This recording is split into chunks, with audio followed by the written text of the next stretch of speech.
নমস্কার বন্ধুরা, welcome back to my channel Champa Rannaghar. আজ আমি আপনাদের সঙ্গে শেয়ার করব দুর্দান্ত স্বাদের প্যানকেকের রেসিপি। একদম পারফেক্ট হবে আর নরম তুলতুলে আর একদম সফট হবে। তাহলে চলুন বন্ধুরা দেখে নিই আমার আজকের এই প্যানকেকের রেসিপি। আমি কিভাবে বানিয়েছি সেই রেসিপি আজ আমি আপনাদের সঙ্গে শেয়ার করব। আর কতটা দুর্দান্ত হয়েছে দেখতে আপনারা নিশ্চয়ই দেখতে পাচ্ছেন। কিছু টিপস অ্যান্ড ট্রিক্স সমেত আজকের এই রেসিপিটি আমি আপনাদের সঙ্গে শেয়ার করব। তাহলে চলুন এখন দেখুন প্যানকেকটা বানানোর জন্য প্রথমে আমি নিয়ে নিয়েছি একটা বোলের ভিতরে আমি নিয়ে নিচ্ছি ঈশতুষ্ণ গরম দুধ। 1 কাপ দুধ আমি নিয়ে নিয়েছি বন্ধুরা। আপনারা যে কাপ বা পাত্র মেপে নেবেন সেই কাপ বা পাত্র মেপে সমস্ত জিনিসগুলোই ব্যবহার করতে হবে। নিয়ে নিচ্ছি এর মধ্যে 1.5 কাপ চিনি। 1 কাপ দুধের মধ্যে আমি ব্যবহার করছি 1.5 কাপের একটু কম চিনি, দেখতেই পাচ্ছেন। এখন আমি এর মধ্যে দিয়ে দেব 2 ফোঁটা ভ্যানিলা এসেন্স। এর থেকে বেশি দেওয়ার দরকার নেই। আর 1 কাপের 4 ভাগের 1 ভাগ দিয়ে দিয়েছি সাদা তেল। এবার এই সমস্ত কিছুকে হ্যান্ড হুইস্কি দিয়ে খুব ভালোভাবে মিশিয়ে নিতে হবে। এখানে দানা চিনি ব্যবহার করেছি যাতে চিনিটা গলে যায়। দেখতেই পাচ্ছেন বন্ধুরা কেমনভাবে বানাচ্ছি। এখন আমি এর মধ্যে দিয়ে দেব 2টো ডিম। 2টো ডিমকে খুব ভালো করে ফাটিয়ে আমি দিয়ে দিচ্ছি বন্ধুরা। আমি ডিম ব্যবহার করেছি সেই জন্যেই কিন্তু এখানে ভ্যানিলা এসেন্সটা ব্যবহার করেছি, যাতে ডিমের কোনো গন্ধ না থাকে।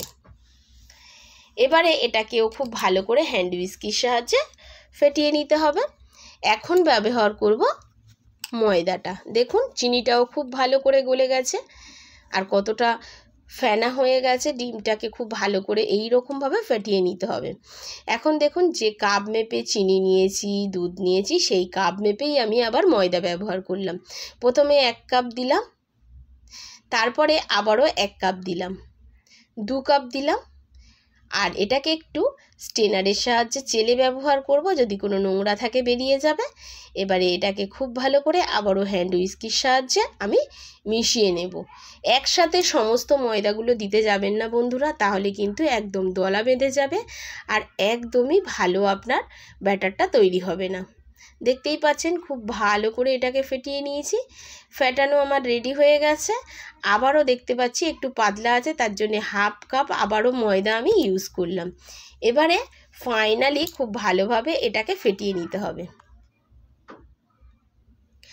আর এই ব্যাটারের ঘনত্বটা আপনাদেরকে দেখিয়ে দেবো যে কেমন হয়েছে।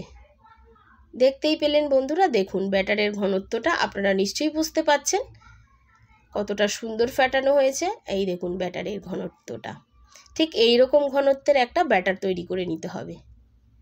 এবারে দিয়ে দিচ্ছি পরিমাণ মতো লবণ আর 1/2 চামচ বেকিং পাউডার, এখানে বেকিং পাউডার ব্যবহার করতে হবে, বেকিং সোডা না। এখন অল্প জল দিয়ে এটাকে আমি একটু ফার্মেন্টেশন করে নিচ্ছি। একটু জল দিয়ে বেকিং পাউডার আর লবণটাকে খুব ভালো করে ব্যাটারের সঙ্গে মিশিয়ে নিতে হবে বন্ধুরা। দেখতেই পেলেন সবার শেষে কিন্তু আমি লবণটা ব্যবহার করেছি।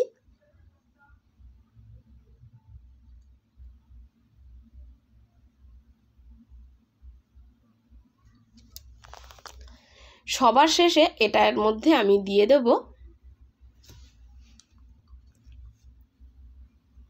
1/2 চামচ মতো ভিনিগার। এখানে অবশ্যই বন্ধুরা ভিনিগারটা ব্যবহার করবেন, বা লেবুর রসও যদি আপনারা দিয়ে দিতে পারেন, তাতে কিন্তু ডিমের গন্ধটাও চলে যাবে। আর এই প্যানকেকটাকে আপনি প্রায় 3 থেকে 4 দিন রেখে খেতে পারবেন।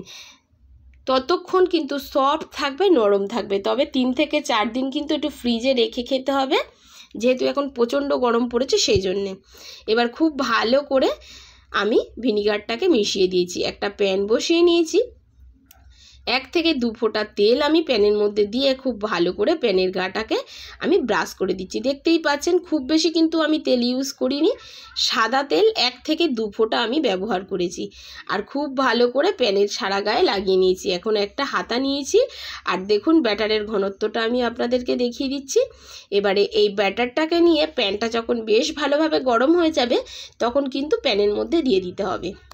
তবে বন্ধুরা এখানে কিন্তু লো ফ্লেমে সমস্ত কিছু করতে হবে, হাই ফ্লেম বা মিডিয়াম ফ্লেম করা যাবে না। আপনারা বুঝতে পাচ্ছেন কেমন গরম ছিল প্যানটা। এখন এটাকে ঢাকা দিয়ে পুরো 1 মিনিট রাখতে হবে। 1 মিনিট পর খুলে দেখুন কতটা ছিদ্র তৈরি হয়েছে, উপরটা কতটা এয়ার বাবলস তৈরি হয়েছে দেখতেই পাচ্ছেন। একটু উপরে তুলে আমি দেখিয়ে দিচ্ছি। আর খুব আস্তে করে কিন্তু বন্ধুরা এটাকে তুলতে হবে, কারণ উপরটা এখন কিন্তু বেশ সফট থাকে, ভেঙে যাওয়ার সম্ভাবনা থাকে। আবার কিন্তু উপরটাকে আমি আরও 1 মিনিট মতো তৈরি করে নিলাম। দেখুন একটা লালচে কালার এসছে আর কত সুন্দর হয়েছে। তুলে নিলাম, আবারও একটা আমি তৈরি করে নিলাম, দিয়ে দিলাম, ঢাকা দিয়ে দিলাম 1 মিনিট মতো।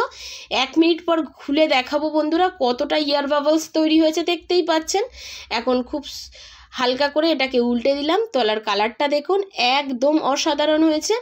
এবারে আবারও 1 মিনিট মতো ঢেকে দিয়ে এরপরে আমি প্যানকেকটা তুলে নেব। বন্ধুরা এই রকমভাবে সমস্ত প্যানকেকগুলোকে খুব ভালো করে তৈরি করে নিতে হবে। দেখুন কতটা সুন্দর কালার এসছে আর ইয়ার বাবলসগুলো কিন্তু বেশ ভালো বোঝা যাচ্ছে দেখতেই পাচ্ছেন। সমস্তগুলো তৈরি করে নিয়ে আমি ফিরে এসেছি, হাত দিয়ে সামনে দিয়ে একটু দেখিয়ে দিচ্ছি কালারটা বন্ধুরা, একটুও কিন্তু পুড়ে যায়নি আর কতটা সুন্দর হয়েছে। এটা যতক্ষণ থাকবে ততক্ষণই নরম থাকবে, সফট থাকবে, কোনো রকম শক্ত কিন্তু হবে না বন্ধুরা এই প্যানকেকটা।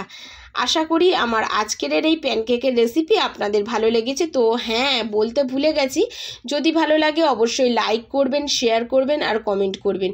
যদি বেশি বেশি ভালো লেগে থাকে তাহলে অবশ্যই বন্ধুবান্ধব আত্মীয় স্বজনের মধ্যে ভিডিওটি শেয়ার করে দেবেন।